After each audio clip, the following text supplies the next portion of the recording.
In John chapter 20, Mary Magdalene is at the empty tomb of Jesus. Jesus has risen from the dead. He's left the tomb. Mary is there, and she's wondering what in the world happened. Peter and John came with her, and they saw the empty tomb, and they went away absolutely flabbergasted. But Mary kind of hangs back by herself, and eventually she sees the resurrected Jesus, and he kind of identifies himself to her, and she goes to embrace him. But then in John 20, verse 17, Jesus says, "Do not cling to me, for I have not yet ascended to the Father." Now, some translations there have Jesus saying, "Do not touch me, for I have not yet ascended to the Father," as though Jesus' resurrection body was in some kind of intermediate state and couldn't be touched by humans. Maybe he was, hot or something like that. I don't know. But for whatever reason, he didn't want Mary to touch him, is what some translations make it sound like. But that would be really odd, because just 10 verses later in John 20, Jesus tells Thomas, one of his disciples, he says, "Put your finger here," meaning the wounds on his hands. And he says, "Put your hand and put out your hand and place it in my side." So to Mary, Jesus says, "Don't touch me." But to Thomas, he says, "Go ahead and touch me and touch my hands and my side." So what gives? What's the difference there between Mary and Thomas?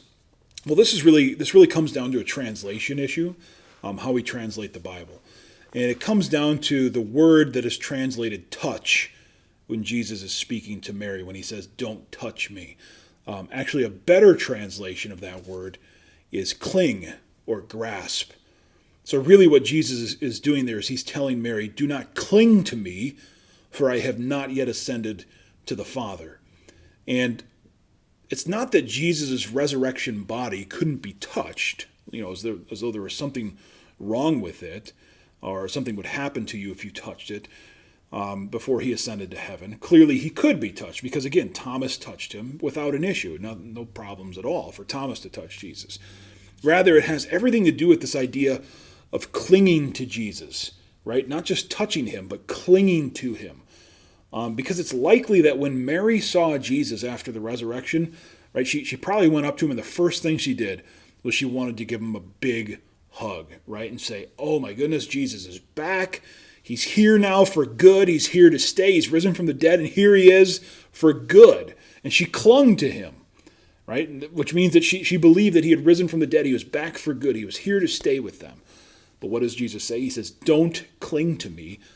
In other words, I'm not back for good. I'm still going to ascend to my Father in heaven. So you can't cling to Jesus, Mary, and keep him all for yourself. He's not back for good. Not yet. He's still going to ascend to the Father, and then he will be away for a long time. And in fact, we're still, of course, waiting for Jesus to come back for good.